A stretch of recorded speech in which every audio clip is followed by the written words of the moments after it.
विमुक्तिसाधकं कलाधरावतंसकं विलासिलोकरक्षकम्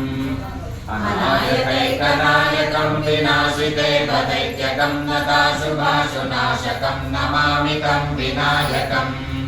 न एतरातिमेकसुरारिनिर्जरं नताधिकापदुत्तरम्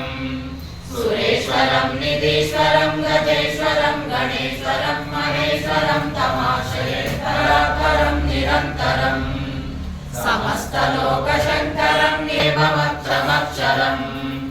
कृपाकरं क्षमाकरं मुदाकरं यशस्करं मनस्करं नमस्कृतं नमस्करोमि भास्वरम्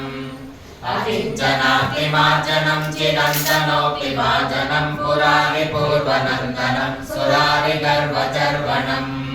प्रपञ्चनाशभीषणं धनञ्जयादिभूषणं कपोलदानवारणं भजे पुराणवारणम् नितान्तकान्तदन्तकान्तिमन्तकान्तकात्मजं अचिन्त्यरूपमन्तहीनमन्तराय कृन्तनम् दुरन्तरे निरन्तरं वसन्तमेव योगिनां तमेव दन्तमेव तं विचिन्तयामि सन्ततम् महागणेश पञ्चरत्नमादरेण योन्महं प्रजल्पति प्रभातके हृदि स्मरन् गणेश्वरम्